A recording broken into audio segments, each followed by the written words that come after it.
What we said is that exponential growth will take us to the limits very soon. Actually, if you look at our book, our 1972 book, although we showed many different scenarios, all of them show that growth stops sometime in the period of 2020 to, let's say, 2060. So soon. Will the current ideas about green industry and qualitative growth avoid collapse? No possibility. Absolutely no possibility of that. Why not? Why won't we avoid collapse? Well, many reasons, but one of them is that globally we are something like 60 or 70% above sustainable levels, even making very optimistic calculations about what is sustainable. Will it be possible here in Germany to continue this level of energy consumption and this degree of material welfare? Absolutely not. Not in the United States, not in other countries either. Could you change your cultural and your social norms in a way that gave an attractive future? Yes, you could. It will be in a future which much lower energy and material use, but of course, most of the important things in life don't require energy and material. They're knowledge, learning, music. These are things which can be done with much lower levels of energy and material flow. Will you choose to do that? I don't see any reason to think that you will. It seems to me the leaders of the West, of the industrialized West, are desperately trying to do everything they can to maintain the current situation. So that means you won't avoid the collapse.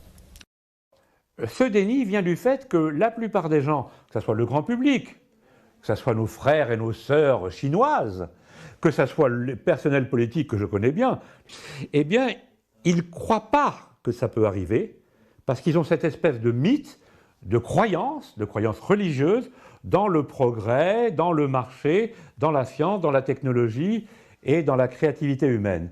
Donc, ils sont sincères lorsqu'ils disent « Non, on va y arriver, on va faire un petit peu de développement durable et de transition énergétique et écologique. » Ils sont sincères. Ils ne peuvent pas penser que quelque chose d'aussi atroce que l'effondrement puisse arriver. Et c'est normal. Et c'est d'ailleurs pour ça, je vais plus loin, c'est pour ça que l'effondrement va arriver, parce que le déni est général. Il n'y a que 1% des gens comme moi, comme vous, comme peut-être quelques-uns ici, qui y croient. Et pourquoi on ne peut pas y croire? Eh bien parce que c'est ce que le philosophe Gunther Anders appelait un phénomène supraliminaire. C'est-à-dire l'appareil cognitif humain, depuis l'aube de l'humanité, par l'évolution au sens darwinien, n'a pas été habitué à affronter des catastrophes de cette grandeur-là.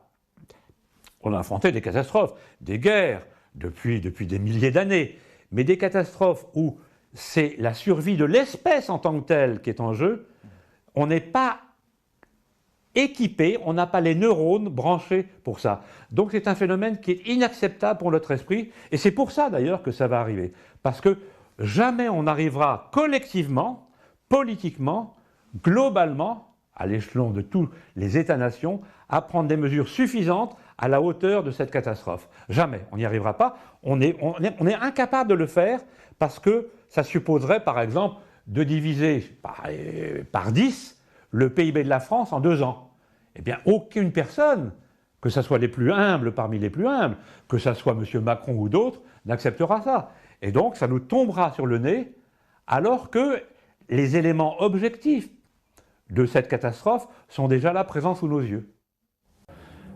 Il est possible que dans les décennies qui viennent, des solutions dont on n'a pas parlé aujourd'hui, qui s'appellent SRM en anglais, Solar Radiation Management, c'est-à-dire aller envoyer dans la stratosphère des particules de sulfate pour réfléchir le rayonnement solaire. Il y a une longue histoire derrière la géo-ingénierie, hein. Elle a été utilisée à des fins militaires, elle a été utilisée à des fins pour empêcher les orages, etc. C'est une technique. Il y a des partisans de cet aspect, de cette solution technologique. Et là, je vais vous raconter une anecdote. Quand j'étais jeune postdoctorant aux États-Unis dans les années 80, j'ai rencontré, lors de mes études, Edward Teller. Edward Teller est un physicien qui a été dans le projet Manhattan, un des pères de la bombache. C'était un conseiller et l'ami de Ronald Reagan. Et il avait, à ce moment-là, déjà, par rapport au problème du réchauffement climatique, proposé à Ronald Reagan, il avait écrit un certain nombre de papiers en disant « mais il y a une solution technologique toute trouvée à ce problème du réchauffement climatique et qui nous coûterait beaucoup moins cher que de réduire les émissions, c'est d'envoyer chaque année des centaines d'avions aller mettre des particules dans la haute stratosphère. » Mais le seul souci, c'est qu'il ne s'intéressait qu'à la réponse de la température. Or, on sait depuis, avec de nombreuses études et qui vont continuer, que les impacts seraient aussi très importants sur le cycle de l'eau, avec des modifications très importantes de ce cycle de l'eau, avec des conséquences.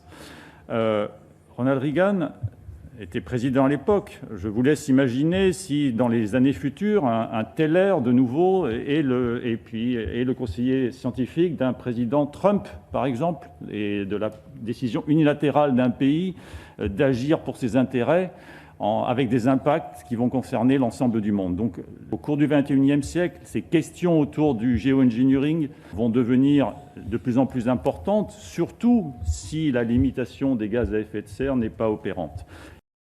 Moi, j'ai dialogué avec plusieurs responsables, certains d'entre eux tête de liste aux européennes, à qui je disais tout de même, le climat, on n'en parle pas beaucoup, peut-être pourrait-on en parler davantage, qu'est-ce que vous proposez? Et la réponse était, je crois en le génie humain, je crois en l'inventivité de l'homme, nous nous sommes sortis de toutes les situations, la technologie nous sortira de celle-là. Oui, là j'ai un argument, si vous voulez, il vaut ce qu'il vaut, mais je vous le livre. On n'a pas découvert de force fondamentale depuis 1932. C'est-à-dire? Vous savez, il y a 4 interactions fondamentales dans l'univers, la gravitation, les forces électromagnétiques, les premières à être découvertes, et puis les forces nucléaires. Faibles et fortes en 1932 à peu près. Depuis, on a gagné 10 ordres de grandeur dans la taille des objets qu'on peut voir, on n'a pas vu de nouvelles forces. Autrement dit, quand on parle d'astrophysique, trou noir, on a le droit de rêver. Quand on parle d'énergie de climat, on arrête de rêver. On connaît les forces, on connaît les lois de l'énergétique. La technologie permettra d'augmenter les rendements, pas de changer le monde. Autrement dit, comme le disait un grand prix Nobel de physique qui s'appelle Richard Feynman, la nature ne peut pas être dupée. Donc vous pouvez produire des discours qui violent les lois physiques, mais ces discours ne seront jamais capables d'entrer dans la réalité. C'est toujours la même physique qui prévaut, la physique quantique. Le fait qu'on n'ait pas fait de révolution scientifique, alors qu'il y a eu des milliards de découvertes, et la preuve que les théories dont on parle, relativité générale pour la gravitation, physique quantique pour les autres forces, c'est quand même autre chose que de l'arbitraire ou des constructions sociales. Et donc je pense que nous devons penser à la hauteur de ce que nous savons. Et en évitant les scénarios utopiques qui nous font échapper à nos responsabilités. Nous devons régler ces questions et les envisager à la lumière de ce que nous savons aujourd'hui, sans faire des plans sur la comète, et sans trop déléguer aux générations futures la responsabilité de traiter ce problème.